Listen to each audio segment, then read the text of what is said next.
अनुराधा और उसका पति विपुल एक छोटे से शहर में अकेले रहते थे। अनुराधा और विपुल की शादी कुछ सालों पहले ही हुई थी। दोनों एक दूसरे से बहुत प्यार करते थे। अनुराधा बहुत अच्छे स्वभाव की थी। बेबी, आज बाहर खाना खाने चले? बहुत दिन हो गए, डिनर पे नहीं गए हम। मेरे प्यारे पति जी, आपने तो मेरे मन की बात बोल दी। मैं अभी आती हूँ रेडी होकर। बेबी, आप ना वैसे इतनी ब्यूटीफुल हो, आपको क्या जरूरत है तैयार होने की? क्या बात है विपुल जी, आज आप इतनी तारीफ क्यों कर रहे हो मेरी? अब बेबी, आप ना जल्दी से तैयार हो जाओ और हम डिनर करने चलते हैं। अनुराधा और विपुल दोनों ही डिनर करके अपने घर आ जाते हैं। विपुल घर आते ही अपनी पत्नी अनुराधा को अपनी गोद में उठाकर कमरे में ले जाता है और कमरे में ले जाकर कमरे का दरवाजा बंद करके दोनों रोमांस करते हैं। और अगली सुबह बेबी, खाना बन गया हो तो जल्दी पैक कर दो, मुझे लेट हो रहा है, ऑफिस जाना है। लीजिए पति परमेश्वर जी, आपका खाना। अब जल्दी से जाइए वरना लेट हो जाइएगा। विपुल अनुराधा से खाना लेकर उसको अपनी तरफ खींचकर उसके माथे पर किस करता है और उसे गले लगा लेता है। तभी अनुराधा की नई पड़ोसन उसके घर आती है जिसका नाम श्रेया है। अनुराधा और विपुल को रोमांस करते देखकर दरवाजा खटखटाने लगती है। दरवाजे की आवाज सुनकर अनुराधा और विपुल एक दूसरे से दूर हो जाते हैं और अनुराधा देखती है और बोलती है, हाँ जी, कौन है आप? मैं श्रेया, आपके साथ वाले घर में ही शिफ्ट हुई हूँ। वो क्या है ना, घर में पानी नहीं आ रहा है तो सोचा आपके यहाँ से पानी भर लूँ, थोड़ा काम निपट जाएगा। शाम तक मेरे घर पर पानी आ ही जाएगा।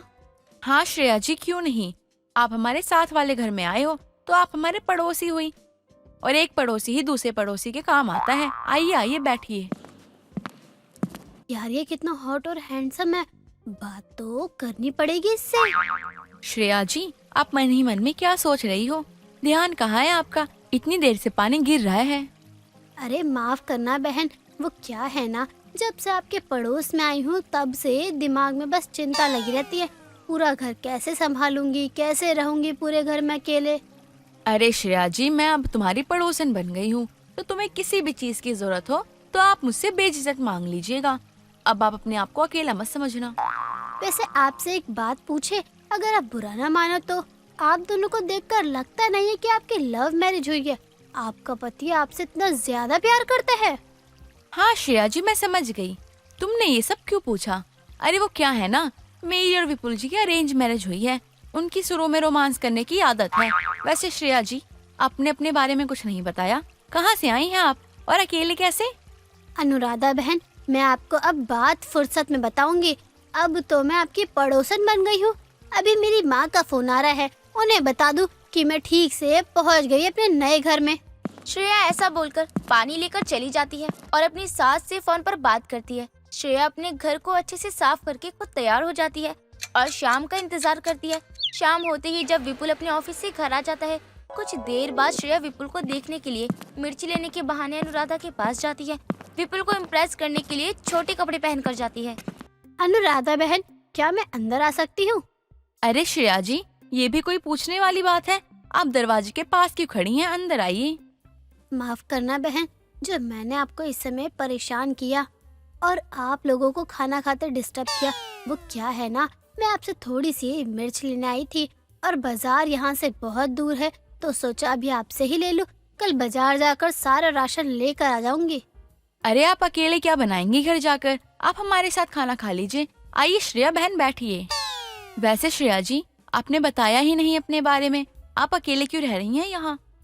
अरे यार, ये क्या पूछ लिया, और अब मैं इसको क्या बताऊं? अगर मैंने सच बता दिया कि मैं शादीशुदा हूँ तो सारी डिटेल देनी पड़ेगी। वो मैं एक छोटे से गांव में अपनी माँ और पिताजी के साथ रहती थी। शहर में पढ़ाई के सिलसिले में आई हूँ। श्रेया जी, आप इनको अपना घर समझिए। आप खाना खाइए, मैं आती हूँ रसोई से। श्रेया विपुल को फंसा लेती है। विपुल श्रेया को पसंद करने लग जाता है। दोनों एक दूसरे से छुप छुप कर मिलने लगते हैं। श्रेया हर रोज विपुल को देखने के लिए उसके घर किसी न किसी बहाने से अनुराधा के पास जाती थी और इशारों में दोनों एक दूसरे से बातें करते थे। अनुराधा को अपने पति विपुल और श्रेया पर कभी शक नहीं हुआ था। और फिर एक दिन अनुराधा की माँ का फोन आता है, जिसकी वजह से अनुराधा को अपने घर मिलने जाने के लिए विपुल को बोलती है।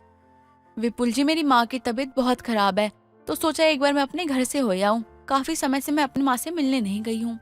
अबे यार, श्रेया के साथ वो डेट पे जाना है। ये तो मोई मोई हो गया मेरा, अब क्या करूँ? आइडिया। अब बेबी, मैं नहीं जा पाऊंगा। वो मेरे ऑफिस में ना एक ज़रूरी मीटिंग है जिसके कारण ना मुझे छुट्टी भी नहीं मिलेगी, और वो मीटिंग अटेंड नहीं किया ना तो बॉस भी नाराज़ हो जाएंगे। आप एक काम करो, आप चली जाओ और माँ के पास ना कुछ दिन रुक भी जाना, माँ को भी अच्छा लगेगा। और मेरी चिंता आप बिल्कुल मत कीजिएगा, मैं अपना ध्यान रखूंगा, ठीक है? विपुल जी, आप इतने अच्छे हो कि मुझे किसी चीज की कोई चिंता नहीं है। आप अपना ध्यान रखिएगा। अनुराधा के जाने के बाद श्रेया और विपुल डेट पर जाते हैं। विपुल श्रेया से सच्चा प्यार करने लगता है। अगले दिन जब विपुल सुबह श्रेया के घर पहुंचता है और श्रेया को पीछे से गले लगाता है और श्रेया को अपने प्यार का इजहार करता है। जान, ये सब तुम क्या कर रहे हो? तुम्हारी वाइफ देख लेगी। आप उस बात की चिंता मत करो, अनुराधा शाम तक आएगी। और आप तो मेरी जान हो ना, मैं आपसे बहुत प्यार करता हूँ। और मैं सोच रहा था कि हम दोनों ना कोर्ट मैरिज कर लेते हैं, क्योंकि आप भी मुझसे प्यार करती हो, मैं भी प्यार करता हूँ, तो शादी तो होनी चाहिए ना। और बात रही अनुराधा की, तो उसको मैं समझा दूंगा। अभी से कैसे बताऊं कि मैं शादीशुदा हूँ? जान, मैं आपसे बहुत प्यार करने लगी हूँ, पर अभी शादी के लिए मुझे थोड़ा समय दो। अनुराधा अपनी माँ से मिलकर घर आ जाती है और सुबह सो के उठती है तो देखती है कि विपुल उसके उठने से पहले ही ऑफिस चला जाता है। जब अनुराधा विपुल को कॉल करती है तो देखती है कि विपुल का फोन बिजी जा रहा है और अनुराधा को अपने पति पर जरा सा भी शक नहीं होता। शाम होते ही विपुल का घर आना होता है। क्या बात है विपुल जी, लगता है आजकल कुछ ज्यादा जिम्मेदारी आ गई है आपके ऊपर, जो आप जल्दी ऑफिस चले जाते हो। बेबी, तुम्हें पता है ऑफिस में बहुत काम रहता है और मुझे जल्दी जाना पड़ जाता है, और बिल्कुल समय नहीं मिलता कि मैं तुम्हें बताऊं। अनुराधा जी, क्या मैं अंदर आ सकती हूँ? हाँ हाँ, क्यों नहीं। बेबी, श्रेया जी के लिए खाना ले आओ, वो भी खाना खाएंगी हमारे साथ। जान, कहाँ थी आप? कितना मिस किया आपको। पर जान, हम कल ही तो मिले थे। और मेरा हाथ छोड़ो, अभी तुम्हारी वाइफ देख लेगी तो गड़बड़ हो जाएगी। जान, मेरा परसों जन्मदिन भी है, तो मैं सोच रही हूँ क्या ड्रेस पहनूं। मेरी जान का परसों बर्थडे है, मुझे तो पता ही नहीं था। कोई नहीं, मैं आपको ना सरप्राइज दूंगा, आप तैयार रहना।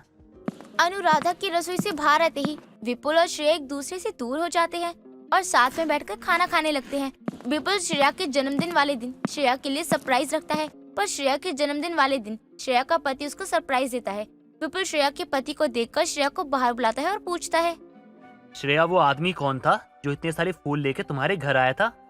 वो मेरे ये पति हैं और आज मेरा जन्मदिन है, इसलिए सरप्राइज देने आए हैं। पर तुम्हारी शादी तो हुई नहीं है, तो ये पति कहाँ से आ गया?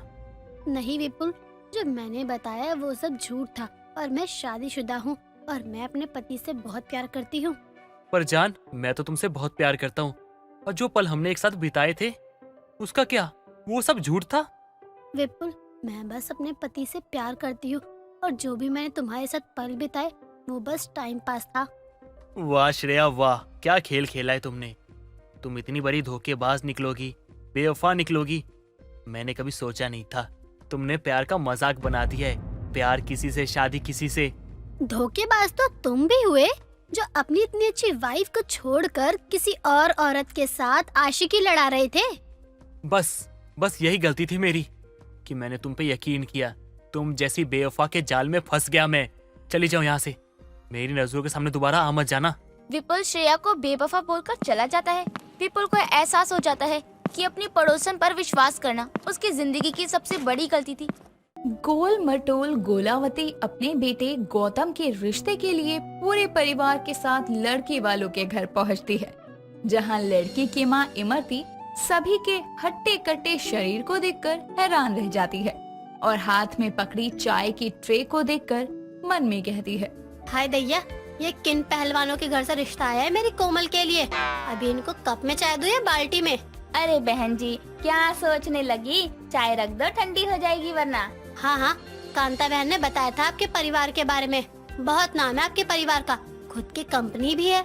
हाँ बहन जी, बिल्कुल ऊंचे और खाते पीते खानदान से हैं। वो तो देखने से ही पता चल रहा है। अब अपने गौतम बेटे के लिए एक अच्छी लड़की की तलाश में है। ऐसा नहीं है कि कोई लड़की नहीं मिली, बल्कि हमें ही कोई पसंद नहीं आई। अब देखिए, हम खाते पीते हट्टे कट्टे लोग, तो बहू भी थोड़ी हट्टी कट्टी ही होनी चाहिए ना। फिर तो मेरी कोमल का रिश्ता यहाँ होने से रहा, क्योंकि कहाँ वो और कहाँ ये। बहन जी, अभी बिटिया को बुला लीजिए। माँ, पापा देखो, लड़की जैसी भी हो हाँ कर देना। वैसे ही लड़कियां मुझे छोटा हाथी कहकर ना नापसंद कर देती हैं। गौतम बोल ही रहा था कि तभी इमरती अपनी बेटी कोमल को लिए वहाँ आती है। पतली दुबली कोमल को देखकर लड़के वाले उसे घूरने लगते हैं। इसीलिए नहीं कि वो खूबसूरत थी, बल्कि इसीलिए क्योंकि वो बहुत ही पतली थी। तभी गोला देवी कहती है, यही आपकी बेटी कोमल है? जी बहन जी, वो क्या है ना, कुछ दिनों पहले थोड़ी तबीयत खराब हो गई थी, इसलिए इसका वजन घट गया थोड़ा। थोड़ा घटा है? हमें तो लग रहा है थोड़ा ही बचा है। अरे वजन में क्या रखा है, इंसान का व्यवहार ठीक होना चाहिए। आप खड़ी क्यों हैं कोमल जी, बैठ जाइए। जी मेरा भी यही मानना है। कुछ देर दोनों पक्षों में बातचीत होती है और सभी लड़का लड़की के फैसले का इंतजार करते हैं। तभी कोमल कहती है, माँ, मैं इस शादी के लिए तैयार हूँ। पक्का ना बेटी, तो इस मोटे ससुराल में रह तो पाएगी ना? माँ, अभी मैं पतली हूँ तो क्या ससुराल भी पतले लोगों का ही मिलेगा? देखो मेरा रिश्ता हो रहा है ना, वही बहुत है। मुझे भी ये रिश्ता मंजूर है माँ पापा। बेटा एक बार फिर सोच ले, जहाँ इतने रिश्ते देखे हैं वहाँ 2-4 रिश्ते और देखने में मेहनत कर लेंगे। अरे पापा सारी उम्र क्या रिश्ते ही देखता रहूंगा। अभी मेरी शादी हो जाए बस, मुझे लड़की पसंद है। अब मियाँ बीवी राजी तो क्या कर लेती माँ जी। गौतम और कोमल की हाँ कहते ही दोनों परिवार वाले एक दूसरे को मिठाइयाँ खिलाते हैं और कुछ ही समय में दोनों की शादी का दिन आता है। दोनों मंडप में आते हैं और शादी की रस्मों के लिए गौतम वेदी पर बैठता है, तो वेदी उसके मुकाबले छोटी होने के कारण वो आधा जमीन की तरफ तो आधा वेदी पर बैठा हुआ था। तभी वो कहता है, सासू माँ, वेदी थोड़ी छोटी नहीं है?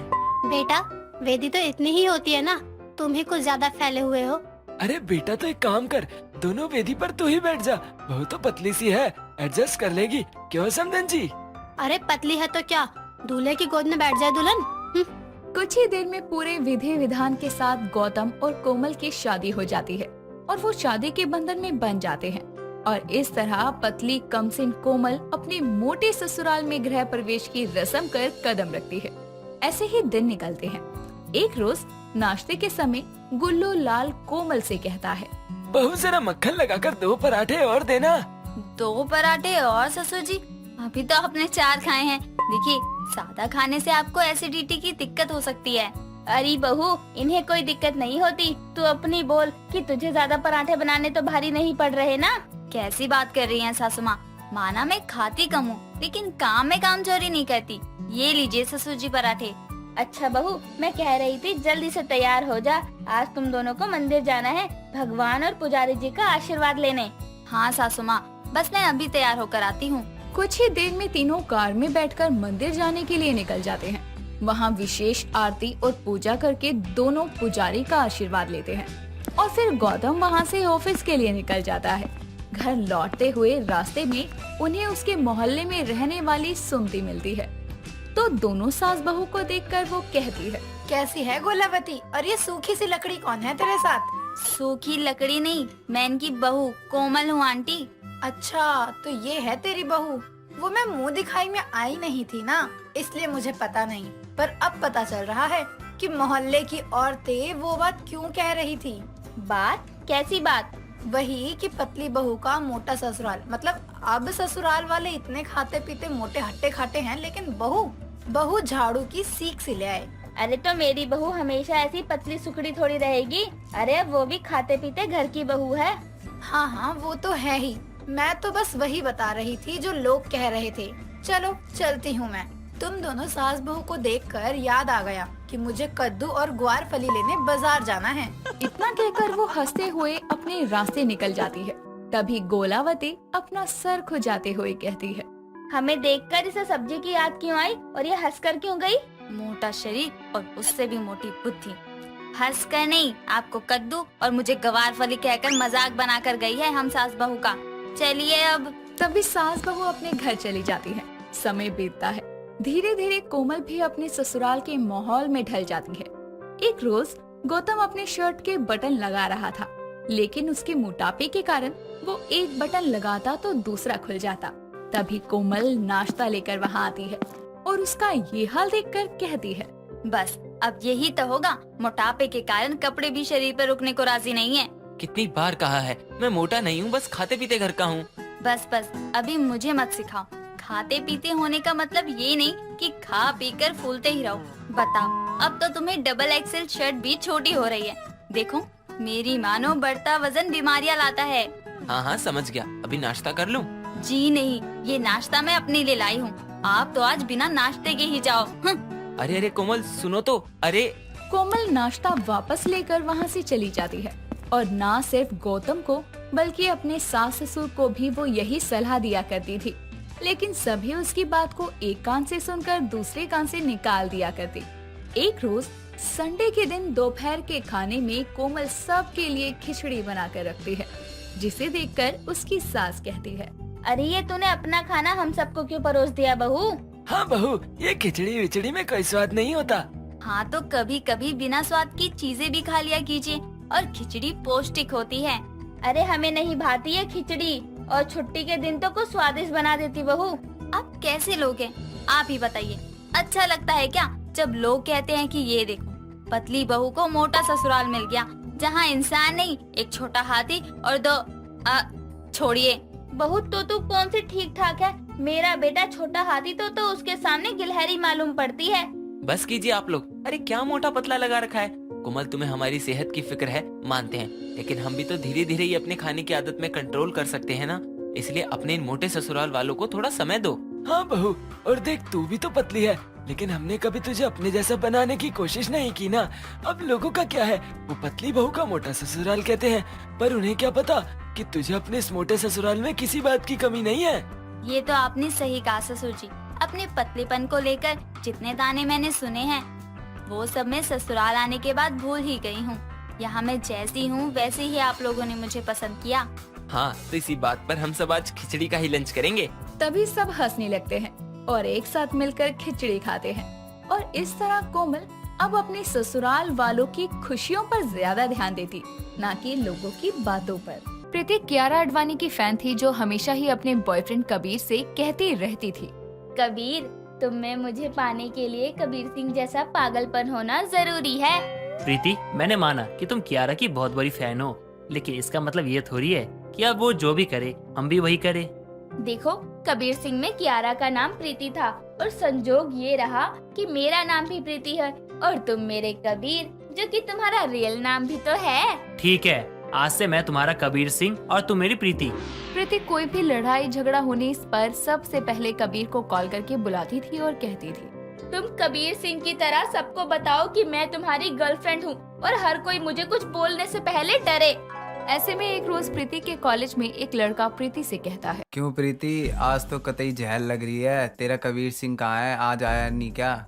ज्यादा बोलने की जरूरत नहीं है, कबीर को पता लगा तो वो तुझे छोड़ेगा नहीं। पहले बुला तो उस डरपोक कबीर को, मैं भी तो देखूं वो आकर मेरे साथ क्या ही कर लेगा। तभी प्रीति कबीर को कॉल लगाकर कहती है, कबीर कहाँ हो तुम? जल्दी से कॉलेज आओ, मुझे एक लड़का परेशान कर रहा है, और ध्यान रहे कि आकर तुम्हें कबीर सिंह की तरह डायलॉग्स बोलने हैं।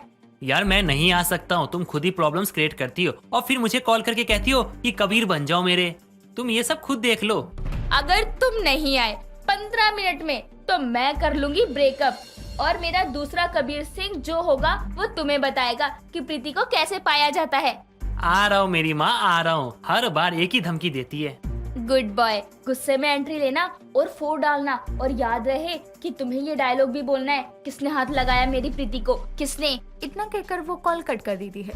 अब कबीर परेशान हो जाता है कि आज तक उसने किसी को गाली भी नहीं दी है, और उसकी गर्लफ्रेंड उसे कह रही है कि 4 डाले। ऐसा वो कैसे कर सकता था। ऐसे में थोड़ी देर में कबीर कॉलेज पहुंचता है और प्रीति से कहता है, कहाँ है वो लड़का प्रीति जिसने मेरे होते हुए तुम्हें छेड़ा? वो खड़ा देखो कबीर, उसको आज छोड़ना नहीं। कबीर जैसे ही उस लड़के को देखता है तो वो हट्टा कट्टा बॉडी बिल्डर था, जिसे देखते ही कबीर डर जाता है, और जैसे ही उसके पास जाता है तो कियारा कबीर से कहती है, 4 डालो इसे, इसने तेरी प्रीति पर नजर डाली है। कबीर तुम चुप रहोगी? मैं बात कर रहा हूँ ना। क्यों भाई कबीर सिंह लड़ेगा, और वो भी मुझसे? भाई भाई भाई जाने देते ना बात को। प्रीति वैसे भी आपकी बहन जैसी है। बहन होगी तेरी, अपन कॉलेज की किसी लड़की को बहन नहीं मानते, समझा? ओए कबीर, तू इससे ऐसे क्यों भीगी बिल्ली बनकर बात कर रहा है? मैंने कहा ना तुम चुप करो, मैं कर रहा हूँ ना बात। तू डिसेंट है रे कबीर सिंह, जा तेरे प्रीति को मैं जाने देता हूँ। ये देखकर प्रीति को गुस्सा आ जाता है और वो कबीर से कहती है, तू रहने दे, मैं दूसरा बॉयफ्रेंड बना लूंगी, फोकट का। चल निकल यहाँ यहाँ से, कबीर सिंह बना हुआ है। अब जैसे ही प्रीति गुस्से में घर पहुंचती है, वैसे ही प्रीति की माँ सुमन प्रीति से कहती है, आ गई कबीर सिंह की बेवा गर्लफ्रेंड, आज कौन सा नया तमाशा करके आई है? मेरा मूड खराब है, आप ना ही बोलो तो अच्छा होगा। क्योंकि तेरे कबीर सिंह ने तुझे धोखा दे दिया, ये तो अच्छी बात है। अब तो तू शादी के लिए मानेगी तो सही। मैं कबीर को कभी छोड़ने नहीं वाली, और आपका ये सपना भी कभी पूरा नहीं होगा कि मैं किसी और से शादी कर लूं। क्या बोली तू? अरे ये असल जिंदगी है, कियारा आडवाणी की कबीर सिंह की पिक्चर नहीं, समझी तू? लेकिन मैं इसे सच करके ही रहूंगी, समझी ना आप? और मैं तेरी शादी करवा के रहूंगी किसी दूसरे से, समझी ना तू? और अगर इस बार तूने फोन करके उस फटीचर कबीर सिंह को घर बुलाया ना, तो झाड़ू और चप्पल खिलाकर ही भेजूंगी उसे। माँ, आपने क्या समझ रखा है मेरे कबीर को? वो भी मुझे सबके सामने हाथ पकड़कर यहाँ से लेकर चला जाएगा। सुमन को भी पता था कि प्रीति का चक्कर किसी कबीर नाम के लड़के से चल रहा है, जिस वजह से मोहल्ले में उसकी खूब बदनामी हो चुकी थी। लेकिन प्रीति भी मानने के लिए तैयार नहीं थी। वो किसी और लड़के से शादी करे, क्योंकि उस पर तो कियारा का भूत सवार था। वो भी कियारा की तरह अपने बॉयफ्रेंड से शादी करेगी। एक रोज सुमन प्रीति से कहती है, प्रीति, संडे तुझे देखने वाले आ रहे हैं, तू उन्हें पसंद है, अब बस शादी की डेट फिक्स करनी है। मैं तो शादी करूंगी तो सिर्फ अपने कबीर से, वरना कवारी रहूंगी। अब तो तू देख, इस बार मैं तेरी शादी करवा के ही रहूंगी। इस बात से परेशान प्रीति कॉलेज जाती है और अपने बॉयफ्रेंड को कहती है, कबीर, चलकर मंदिर में शादी कर लेते हैं। पागल हो गई हो क्या? हम घर वालों के खिलाफ नहीं जा सकते हैं। तू मुझसे प्यार करता है अपने घर वालों से? पहले मुझे ये जवाब दे। तुझसे भी तो प्यार करता हूँ ना मैं, लेकिन मैं अपने घर वालों के खिलाफ कैसे जा सकता हूँ? तू समझना यार। प्रीति कबीर को शादी करने के लिए कहती है, लेकिन वो अपने घर वालों का हवाला देकर उसे मना कर देता है। लेकिन फिर भी प्रीति कबीर को मंदिर ले जाकर शादी कर लेती है और कबीर से कहती है, चल अब डर क्यों रहा है, मैं मना लूंगी तेरी माँ को। चल अब मुझे अपने घर लेके चल। मुझसे नहीं होगा, मैं घर नहीं जा सकता। माँ सही कहती है, तू एक नंबर का फटीचर है। अब जैसे तैसे कबीर को मनाकर उससे वो शादी कर लेती है और उसके साथ घर जाती है। अब जैसे ही कबीर और प्रीति कबीर के घर पहुंचते हैं, वैसे ही कबीर की माँ शकुंतला कबीर के साथ लड़की को देखकर कबीर से कहती है, कबीर, तूने शादी कर ली, वो भी इतनी सोनी लड़की को भगाकर। तेरे में इतनी हिम्मत आई कहाँ से? सासू माँ, इसमें कोई हिम्मत नहीं थी मुझे भगाने की। वो तो मैं इसके बिना नहीं रह सकती थी और मेरी माँ मान नहीं रही थी। वैसे मान तो आपका बेटा भी नहीं रहा था इस शादी के लिए, लेकिन मैंने करवा ही ली शादी। बहू, तूने तो कमाल ही कर दिया। इसको देखकर तो मुझे लगा था कि इससे कौन ही शादी करेगा। सासू माँ, कोई नहीं, अब मैं आ गई हूँ ना, ये ठीक हो जाएगा। आपका लाडला इतना डरता है और आपने भी इसका नाम कबीर रख दिया। तो फिल्म वाले कबीर सिंह की बात कर रही है ना बहू? हाँ, मैं कियारा की फैन हूँ, तभी तो आपके बेटे से प्यार वास्ते शादी रचाई मैंने।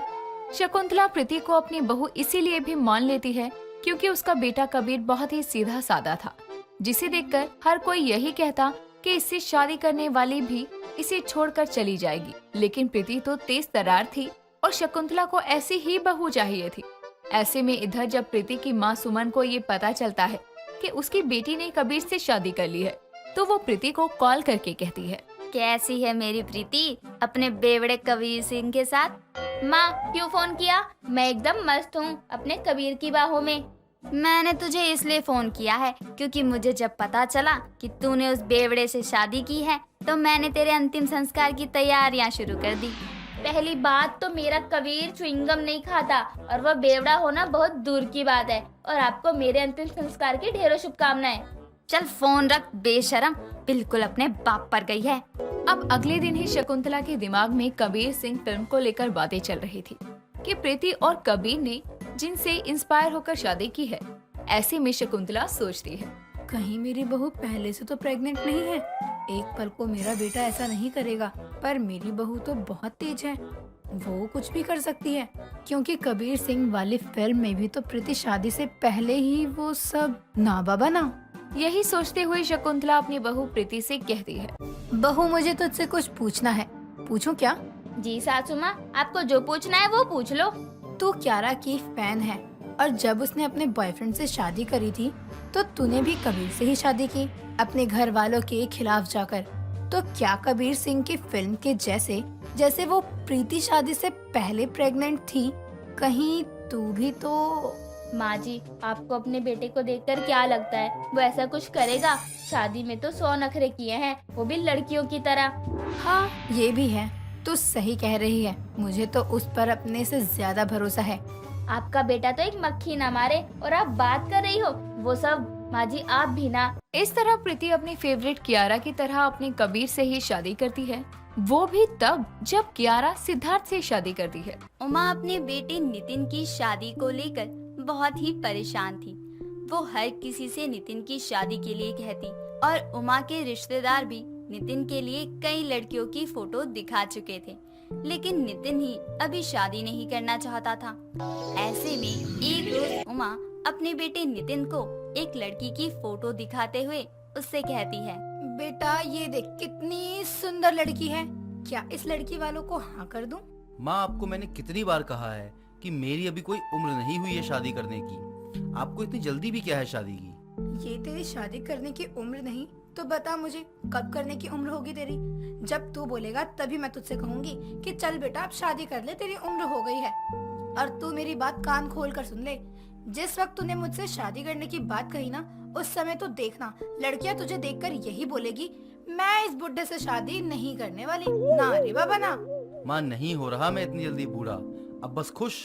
देख, मैं परेशान हो गई हूँ लड़कियों को मना कर करके कि मेरे बेटे को कोई लड़की पसंद नहीं आती, लेकिन उन्हें क्या पता कि मेरा नितिन तो किसी लड़की की फोटो देखता तक नहीं है। अब अगर उन्हें ये बात पता चलेगी तो लोग क्या ही सोचेंगे। खैर जो भी है, लोग तो मुझे ताने देते हैं कि पहले अपने नालायक बेटे को शादी के लिए मनाओ, फिर लड़कियां ढूंढना। ठीक है माँ, मैं कर लूंगा जल्दी ही शादी, बस मुझे 1 साल दे दो। मेरा बस चले तो मैं 1 मिनट भी ना दूं तुझे। वैसे तो मैं अच्छे से जानता हूँ, आपका बस चले तो राह चलती हुई किसी भी लड़की को मेरे गले बांध दोगी आप। उमा और नितिन में आए दिन शादी की बातों को लेकर झगड़े हुआ करते थे। इस बात को कुछ ही दिन बीते होते हैं कि उमा इस बार अपने बेटे को देखकर कहती है, बस बहुत हो गया नितिन, एक तेरा सहारा है, अब तू भी अपने मन की करने लगा। ये तो सही है, मैंने सोचा था कि तू शादी कर ले तो मैं चैन से मर सकूंगी, लेकिन अब मैं अपने पोते पोती का मुंह देखे बिना ही मर जाऊंगी। माँ, आप ये कैसी बात कर रही हो? मैंने कहा ना मैं जल्दी शादी नहीं करूँगा। नहीं, तूने तो सोच लिया है कि अपनी माँ के मरने के बाद ही शादी करेगा ना। देख बेटा, कभी शादी तो करनी ही है, अब तू बाद में जो करेगा वो अब कर ले। ठीक माँ, आपको जो सही लगे, जिससे सही लगे उससे मेरी शादी करवा देना। ये सुनते ही उमा अपने बेटे से कहती है, तैयार रहियो, संडे को तुझे लड़की वाले देखने आ रहे हैं। माँ, अभी आपने मुझ पर इमोशनल अत्याचार किया, जिसकी वजह से मैंने हाँ की, लेकिन आप तो पहले से ही फिक्स करके बैठी हो कि इस दिन मुझे लड़की वाले देखने आने वाले हैं। जो कहा है तूने उस बात पर रही हो अब बस। अब नितिन अपने घर से सीधा अपने दोस्त अंकित के घर चला जाता है और अंकित भी नितिन को उदास देखकर उससे कहता है, भाई क्या हुआ, रोमियो क्यों बना हुआ है? यार, मुझे शादी वादी के चक्कर में नहीं पड़ना, लेकिन माँ ने मेरी बर्बादी का मन बना ही लिया है तो मैं उन्हें क्या ही कह सकता हूँ। मैं भी हाँ करके ही आ गया हूँ। ओ भाई बधाई हो, तेरी तो शादी होने वाली है। भाई तेरी करवाऊँ? बोल तो माँ को बोलता हूँ, लंगड़ी लूली बहरी हर तरह की लड़कियाँ हैं उनके पास। कटरीना मिले ना तो बता, अभी हाँ कर दूं। पहले विक्की की तरह शक्ल और पैसे रखने की हिम्मत तो रख, कटरीना खुद चली आएगी तेरे पास। नितिन को शादी नहीं करनी थी और उमा को अपने बेटे नितिन की शादी करवानी थी। ऐसे में नितिन और अंकित एक धांसू प्लान बनाते हैं, जिसमें अंकित को नितिन लड़की का पूरा गेटअप देकर उसे साड़ी, लड़कियों की तरह लंबे बाल पहनाकर छोटी शादी करके घर लाता है। तभी उमा देखती है नितिन किसी लड़की के साथ घर आया है जो शादी के जोड़े में है। ऐसे में उमा नितिन को देखकर कहती है, बेटा तूने शादी कर ली, अरे मुझे बता दिया होता, मैं तेरी शादी बड़े ही धूमधाम से करवाती। नहीं माँ, मैं तो इस गेटअप में इसलिए आया हूँ ताकि आप अपने बेटे को देख सको कि वो दूल्हा बनकर कैसा लगता है। कलश लाओ और अपनी अंकित का स्वागत करो। अंकित का? क्यों? वो तो यहाँ कहीं भी नहीं है। अरे अरे माँ, अंकिता का, आपकी बहू का नाम अंकिता है ना। आज तो मेरा जीवन सफल हो गया, मैंने अपनी बहू का स्वागत जो कर लिया। अब कमरे में पहुंचकर अंकित, जो अब अंकिता है, वो अपनी साड़ी उतार देता है और नितिन से कहता है, साले तेरे 500 रुपए क्या लिए? तूने तो मुझे औरत ही बना दिया। इस गेटअप में मुझे सफोकेशन हो रही है। मैं ऐसे नहीं पहन सकता, मुझसे नहीं रहा जाएगा ऐसे। और साले जैसे तूने साड़ी फेंकी है वैसे उठाकर पहन भी ले। माँ को पता लग गया ना कि तू जनानी नहीं जनाना है तो मुझे और तुझे मार मार कर कहीं का नहीं छोड़ेंगी।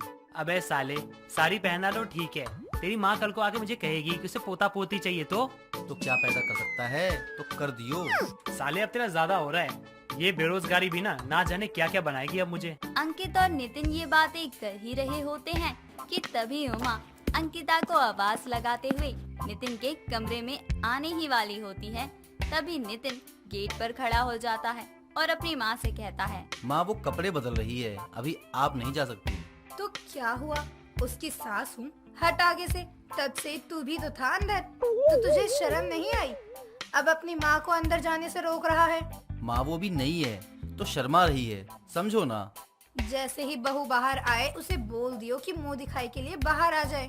अब जैसे तैसे अंकित साड़ी बांधकर मुंह दिखाई की रस्म के लिए आता है और वैसे ही उमा की पड़ोसन विमला अंकिता का मुंह देखते हुए उमा से कहती है, बहू तो तू चांद जैसी लाई है, वाकई बहुत सुंदर है तेरी बहू। पसंद भी तो आखिर मेरे बेटे की है विमला। इधर अंकित मन ही मन नितिन को कोसते हुए सोचता है, इसे मेरे मर्द वाले फेस में भी चांद दिख रहा है। वाह क्या नजर है, मानना पड़ेगा। वैसे तो मैं खुद को आईने में देखकर पहचान नहीं पाया था। अब देर रात उमा अपने बेटे के कमरे में दूध का ग्लास रखकर आती है और अपने बेटे से कहती है, बहू और तेरे लिए दूध रख कर आई हूँ मैं। लेकिन जैसे ही नितिन अपने कमरे में जाता है वैसे ही वो देखता है कि अंकित दूसरे ग्लास का दूध गटक रहा है और ये देखकर नितिन अंकित को मारते हुए कहता है, साले तू मेरे हिस्से का भी दूध पी गया। याद रख तू मेरी बीवी नहीं है, समझा? ठीक है तो मैं जा रहा हूँ, कोई बात नहीं, आंटी को सच बता दूंगा। यार ये नाटक हम कब तक करेंगे? मुझे क्या पता, तुझे ऐसा करने से पहले सोचना चाहिए था ना। भाई मुझे जिस दिन गुस्सा आया ना, मैं यहाँ से चला जाऊंगा। अगली सुबह उमा अपनी बहू अंकिता से कहती है, मैं तो तुझे देखकर इतनी ज्यादा खुश हो गई कि मैंने तेरे घर वालों के बारे में कुछ पूछा ही नहीं। ये सुनकर नितिन अपनी माँ की बातों को पलटते हुए उससे कहता है, माँ इसके माँ बाप के बारे में आप कुछ ना ही बोलो तो अच्छा है। अभी ये रोने लगेगी क्योंकि इसके माता पिता अब इस दुनिया में नहीं है, चल बसे हैं। साला कितना हरामी है, मेरे माँ बाप को भी मार दिया। ये सुनकर उमा भी अंकिता से कोई सवाल नहीं करती। लेकिन कुछ समय बाद अंकित नहाने जाता है और कुछ समय बाद वो नहाकर जैसे ही बाहर आता है तो उमा उसे देख लेती है और अंकित ने उस समय विग नहीं लगाई होती और बिना विग के ही उमा अंकित को पहचान जाती है। और अब कुछ बोलने से पहले उमा अपने हाथ में झाड़ू उठाती है और अंकित को मारते हुए कहती है, मुझे एक पल को लगा ही था, जो दोस्त नितिन से मिलने रोज आता है वो आजकल गया कहाँ? तेरी माँ ने तुझे यही संस्कार दिए हैं? अरे आंटी मत मारो यार, मैं तो ये सब 500 रुपए के लिए किया था। तभी नितिन भी आ जाता है और वो ये सब देखकर समझ जाता है कि उसकी पत्नी यानी उसकी दोस्त की पोल खुल गई है। ऐसे में नितिन अंकित को बचाते हुए अपनी माँ के हाथ से झाड़ू लेकर फेंकते हुए कहता है, माँ ये सब मैंने आपके लिए किया और आप ही मुझे गलत समझ रही हो। 500 रुपए के लिए तुमने अपने ही दोस्त को औरत बनाकर उसके साथ रात भी बिताई और मुझे कह रहा है कि ये सब आपके लिए किया? तुझे शर्म नहीं आई बिल्कुल भी? तूने ये नहीं सोचा कि तेरी माँ को जब ये बात पता चलेगी तो क्या होगा? आंटी जी सब इसका ही किया धरा है। हाय मैं तो लुट गई, बर्बाद हो गई। मेरा बेटा अपने घर में बहू नहीं बहुरा लाया है। मुझे क्या पता चांद सा चेहरा और उसके पीछे का राज इतना गहरा होगा। माँ अब आप चुप करो, क्यों शुरू हो जाती हो बात बात पर? तू ही सबकी जड़ है, तू अपना मुंह बंद रख आज। उमा तो अब किसी को मुंह दिखाने के लायक ही नहीं रहती। कुछ दिनों में वो मंदिर में जाकर एक सांवली लड़की से नितिन की शादी करवा देती है, जिससे नितिन की शादी की बात चल रही थी ताकि लोगों को शक ना हो। लेकिन लोगों की नजरों से भला कौन ही बच सकता है। सबको पता चल जाता है कि नितिन अपने ही दोस्त के साथ छोटी शादी रचाकर उसके साथ रहता था, जिससे नितिन की तो बहुत बदनामी होती है। रिंकू को राखी सावंत के प्रति इतनी दीवानगी थी, उसे राखी सावंत का दूसरा रूप ही कहा जाता था। लेकिन क्या किया जा सकता है, रिंकू की सास अपनी बहू के मंजूलिका रूप से इतना डरती थी कि वो रिंकू के खिलाफ एक आवाज तक नहीं उठा पाती थी। तो क्या अंत में कोकिला अपनी बहू को बदल पाती है या नहीं, जानेंगे आज की इस कहानी में। रिंकू राखी सावंत के बेबाक अंदाज की फैन थी। अब ऐसे में रिंकू की बेबाकी का अंदाज भी राखी सावंत से मेल खाता था। एक रोज रिंकू मार्केट जाती है और पान की दुकान पर जाकर पान वाले से कहती है, पान वाले भैया एक पान बना दो। अरे आपको खाना है या घर ले जाना है? तेरे को क्या लगता है, औरत तू तो पान नहीं खा सकती? अब तू रिंकू को चैलेंज करेगा? अरे मैडम जी, नहीं नहीं, मैं आपको पहचान नहीं पाया। आप तो हमारे शहर की शान है, शान। चल अभी काम पर ध्यान दे, औरत देखी नहीं कि कोई बहाने का मौका नहीं छोड़ते। रिंकू को कोई भी कुछ भी बोलकर चला जाए या उसे औरत कहे, ये उसे बर्दाश्त नहीं था। तभी रिंकू मार्केट से लौट रही होती है और एक लड़का जो कि बाइक से जा रहा होता है वो रिंकू से कहता है, आंटी वो आपकी साड़ी का पल्लू। ओए तेरे घर में माँ बहन नहीं है, बेटी नहीं है, जो तूने मुझ पर रिंकू पर लाइन मारी? अरे ऊपर से मुझे आंटी बोला। तेरी माँ, तेरी बीवी आंटी, तेरा पूरा खानदान औरतों का आंटी से भरा होगा। तू पापा बनने से पहले गंजा हो जाएगा। अरे मेरी माँ, मैंने आपको लाइन नहीं मारी है, आपके साड़ी का पल्लू उस कुत्ते ने पकड़ रखा है। ये सुनकर जैसे ही रिंकू अपने पीछे देखती है तो सच में कुत्ता उसकी साड़ी का पल्लू पकड़े खड़ा था। ऐसे में रिंकू ये देखकर इधर उधर भागने लगती है और उस लड़के को कहती है, तुझे तो बोलना चाहिए ना कि मेरे पीछे कुत्ता है, कमीने तुझे तो मैं देख लूंगी। हाँ हाँ चल चल, पहले ना इस कुत्ते से अपना पीछा छुड़वा, उसके बाद ना मुझे देख लियो, बड़ी आइशानी। अब जैसे तैसे रिंकू उस कुत्ते से अपना पीछा छुड़वाती है और भागते हुए घर पहुंचती है और अपने हॉल में जाकर हाथ पैर फैलाकर हाफते हुए पड़ जाती है। ये देखकर रिंकू की सास कोकिला रिंकू से कहती है, आज फिर कोई नया कांड करके आई है क्या? मुझे इसे मार्केट जाने ही नहीं देना चाहिए था। माँ जी क्या बताऊँ आपको, मेरे पीछे एक कुत्ता पड़ गया था और वो मेरे साड़ी के पल्लू को अपने दांत से पकड़े हुए था। अच्छा है, कल तक तो मोहल्ले के लौंडे तेरी साड़ी का पल्लू पकड़कर तुझे घर छोड़ जाया करते थे। अब कुत्ते को भी तुझ में तो कुछ नजर आया ही होगा जो उसने तेरी साड़ी का पल्लू पकड़ लिया। आप कहना क्या चाहती हैं? ये कुत्तों को भी मुझ में इंटरेस्ट आने लगा है। वो तो कुत्ते ही जाने, ना जाने उस बेजुबान को तुझ पे क्या दिख गया।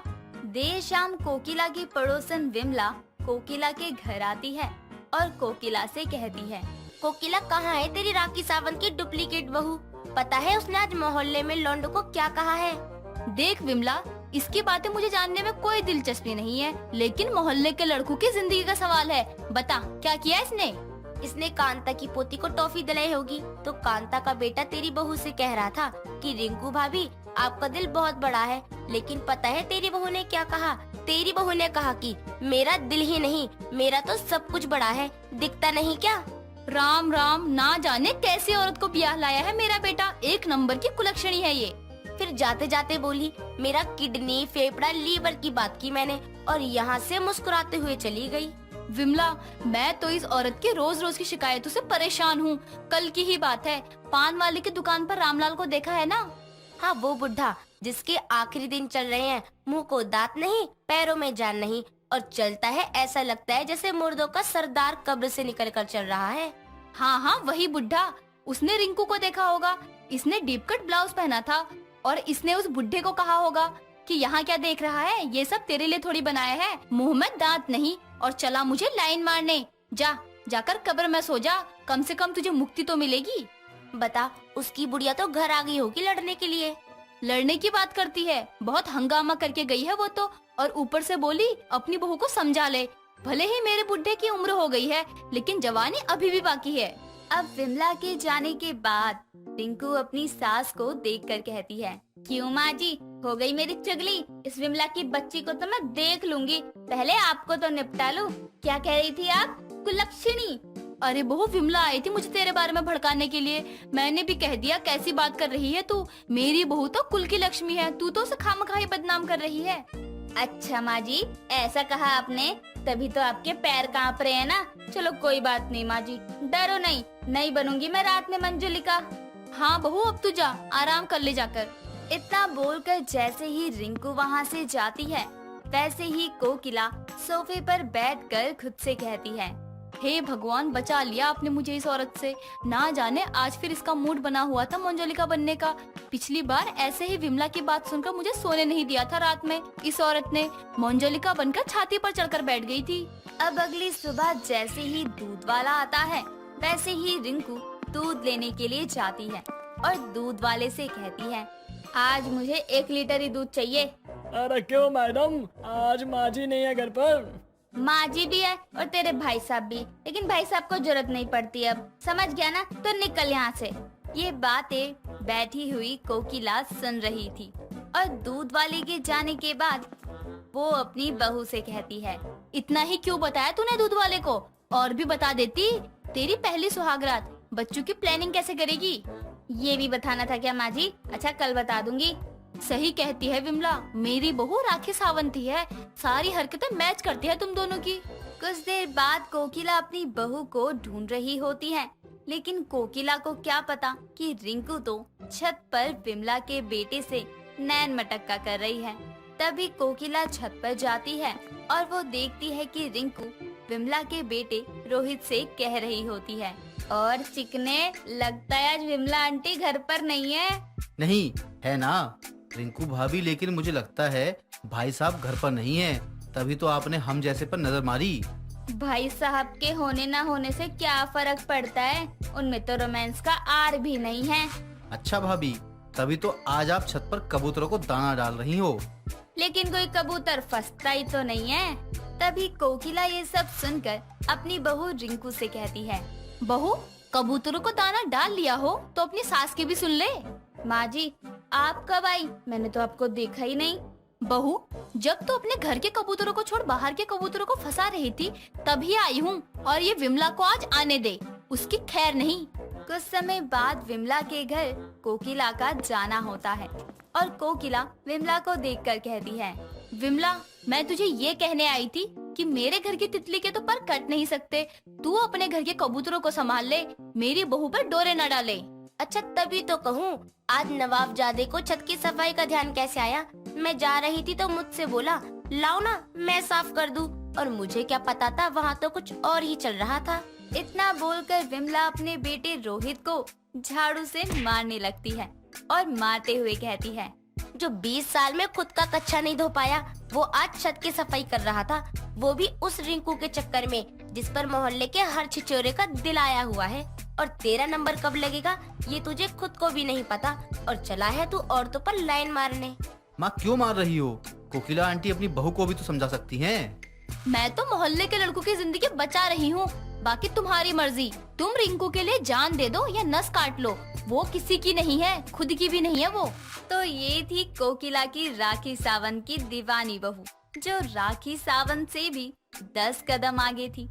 लेकिन बेचारी कोकिला कर भी क्या सकती थी अपनी बहू का, और अगर वो कुछ बोलती तो रिंकू बन जाती थी रात को मंजूलिका, जिसके डर से बेचारी कोकिला चुप रह जाया करती थी। दोस्तों, अगर आपको ये कहानी पसंद आई तो इसे लाइक करें, शेयर करें और कमेंट करके बताएं कि कहानी में आपको सबसे अच्छा क्या लगा।